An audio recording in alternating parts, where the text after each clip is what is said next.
عمر فاروق جو ہے رضی اللہ تعالیٰ عنہ، انہی کے بارے میں آج کہ جیسے کہ آپ جانتے ہیں کہ حضرت عمر فاروق رضی اللہ تعالیٰ عنہ کا کیا ہے، آج یوم شہادت ہے، یوم شہادت ہے، اسی کے بارے میں ہم پہلے پڑھیں گے۔ حضرت عمر فاروق رضی اللہ تعالیٰ عنہ کے جو تھے وہ اسلام انہوں نے کیسے قبول کیا تھا کہ ایک دن کیا ہوا کہ آپ جانتے ہیں نا کہ حضرت عمر فاروق رضی اللہ تعالیٰ عنہ جتنے اسلام لانے سے پہلے یعنی اتنے زیادہ وہ کیا تھے، بہادر، ہمت والے، دلیر، کوئی جب تک حضرت عمر رضی اللہ تعالیٰ عنہ نے اسلام قبول نہیں کیا تھا اس سے پہلے کوئی بھی ظاہری طور پر جو تھا اپنے اسلام کا اظہار کھلم کھلا نہیں کر سکتا تھا۔ تو ایک دن کیا ہوا کہ کافروں نے آپس میں بحث کی اور کہا کہ کون ہے جو مسلمانوں کے سردار کو جو ہے وہ قتل کرے گا، یعنی محمد صلی اللہ علیہ وسلم کو۔ تو کسی کے اندر اتنی جرت نہیں تھی، کیونکہ اللہ تعالیٰ نے نبی صلی اللہ علیہ وسلم کا روب مسلمانوں کا روب، محمد صلی اللہ علیہ وسلم کا روب بڑا لوگوں کے دل میں رکھا ہے۔ تو اس طرح کیا ہوا کہ جب یہ اعلان کیا گیا کہ کون ہے جو آج محمد صلی اللہ علیہ وسلم کا ہی خاتمہ کر دے گا، تو اس وقت کون تیار ہوا؟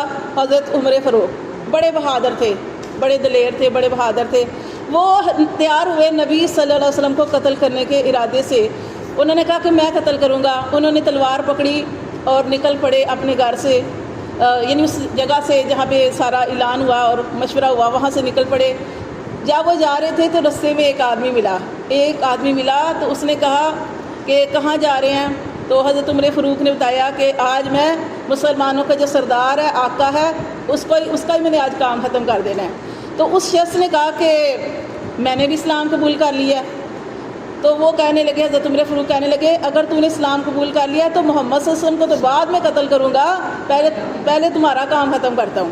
اس نے کہا میرا کام کیا ختم کرنا ہے، پہلے اپنے گھر جا کے اپنی بہن اور اپنے بہنوئی کی خبر لو، تمہارے بہن اور تمہارے بہنوئی نے اسلام قبول کر لیا، وہ بھی تو ایمان لا چکے ہیں۔ حضرت عمر فاروق کو بڑا غصہ آیا۔ انہوں نے جو ننگی تلوار پکڑی ہوئی تھی وہ جلدی سے جو تھے اپنی بہن کے گھر گئے۔ ابھی بہن کے گھر نیچے ہی ہیں، ابھی دروازے کے باہر ہی ہیں وہ، کہ گھر کے اندر سے قرآن مجید کے پڑھنے کی آواز آ رہی تھی، قرآن مجید کے پڑھنے کی آواز آ رہی تھی۔ اور کون پڑھا رہا تھا؟ حضرت خباب رضی اللہ تعالیٰ عنہ جو تھے وہ قرآن مجید پڑھا رہے تھے، سنا رہے تھے۔ کس کو؟ ان کی بہن کو، حضرت عمر فاروق کی بہن کو اور بہنوئی کو۔ وہ قرآن مجید سن رہے تھے۔ اب کیا ہوا کہ جیسے ہی پتہ چلا کہ حضرت عمر فاروق جو ہیں وہ گھر کے اندر داخل ہوئے ہیں تو حضرت خباب رضی اللہ تعالیٰ عنہ جو تھے وہ ڈر کے مارے دروازے کے پیچھے چھپ گئے، کیونکہ حضرت عمر فاروق کا بہت زیادہ روب تھا، بڑے غصے والے، بڑے جمال والے تھے۔ اب کیا تھا کہ بہن اور بہنوئی وہ ادھر ہی تھے۔ حضرت عمر فاروق نے کہا کہ کیا پاڑی تھی؟ تو انہوں نے کہا کہ ہم تو قرآن پاڑے تھے۔ تو ان کو بڑا غصہ آیا۔ حضرت عمر فاروق نے اپنے بہنوئی کو مارا، بہن کو مارا۔ جب دونوں کو مارا، اتنا تشدد کیا ان کے اوپر تو بہن کا خون نکل آیا۔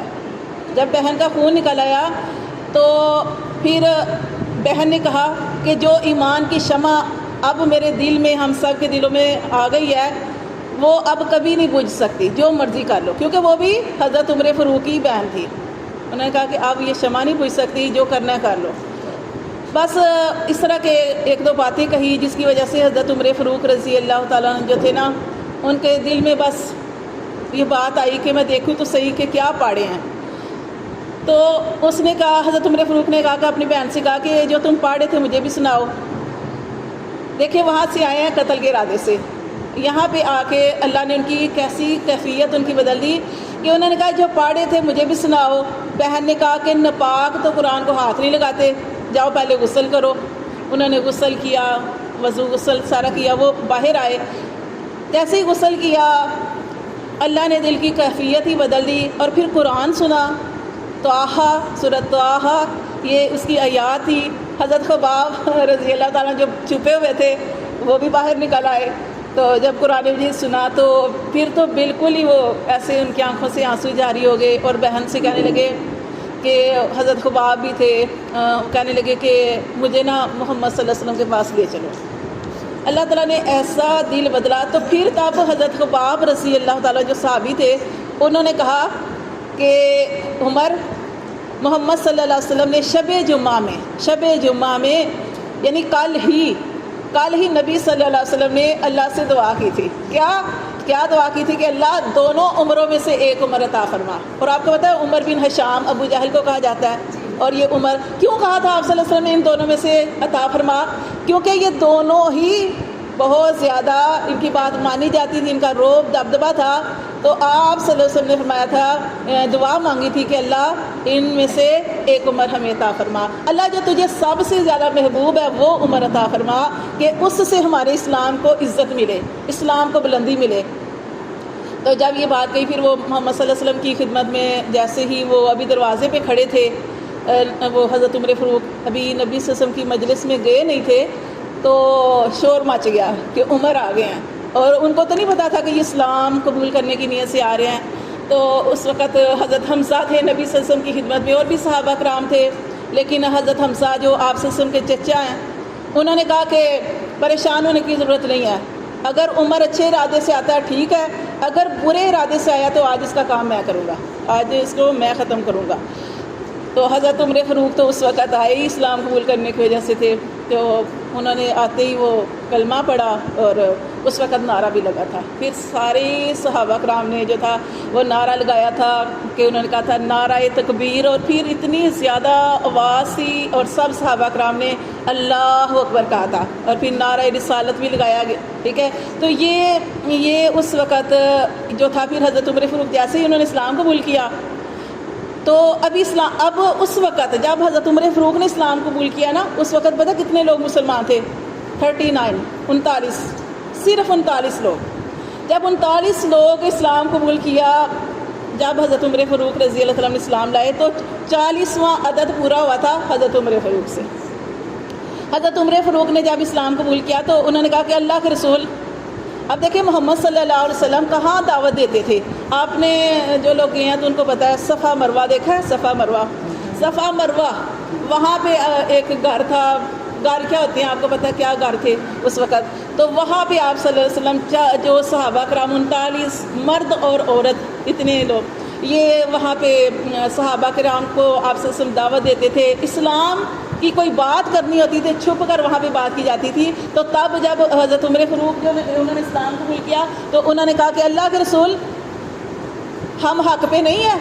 اللہ نے ایسا دل بدلا نا، کہنے لگے اللہ کے رسول کیا ہم حق پہ نہیں ہیں جو اسلام کی باتیں چوری کرتے ہیں، اسلام کی باتیں بھی چوری کرتے ہیں، نماز بھی چوری دیتے ہیں، نماز بھی چوری ہوتی ہے، اور ہم نماز جو ہے نا اذان بھی چوری ہوتی ہے اور نماز بھی چوری پڑھتے ہیں، ہم حق پہ نہیں؟ اللہ کے رسول نے فرمایا کیوں نہیں حق پہ ہیں؟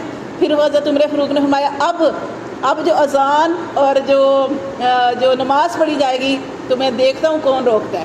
تو اللہ تعالیٰ تھے تو وہ سہد ہی، لیکن اللہ تعالیٰ نے پھر ان کو کفر سے نکال کر اسلام کی طرف اللہ تعالیٰ جو تھے وہ لے آئے تھے. تو تب طاقت ملی تھی. اور یہ ایک ہوتا ہے نا، وہ اتنا پیارا سن رہی تھی، وہ کہتے ہیں ایک ہوتا ہے مرید، ایک ہوتا ہے مراد، ایک ہوتا ہے. اب دیکھو آپ نے کسی کے ہاتھ میں بیعت کی ہے نا، آپ اس کے مرید ہیں. ٹھیک ہے نا، جیسے آپ نے کسی کے ہاتھ میں بیعت کی ہے آپ اس کے مرید ہیں.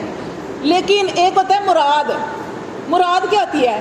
مرید تو چل کے جاتا ہے نا اپنے جس کے ساتھ بیعت کی ہوتی ہے، اپنے مرشد کے پاس چل کے جاتا ہے.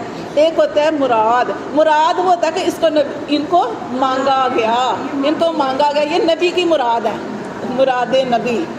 کیونکہ یہ آپ صلی اللہ علیہ وسلم نے پھر اتنی پیاری باتیں ارشاد فرمائی حضرت عمر کے بارے میں، اتنا پھر ان کو اسلام کو تقویت ملی. پھر 2 صفیں بنائی گئی تھی جب نماز پڑھی گئی نا. پھر انہوں نے کہا کہ اللہ کے رسول اب نماز ہوگی، اب کھلم کھلا اذان ہوگی، کھلم کھلا نماز ہوگی. پھر نماز کی 2 صفیں بنائی گئی، اور یہ 40 لوگ تھے نا.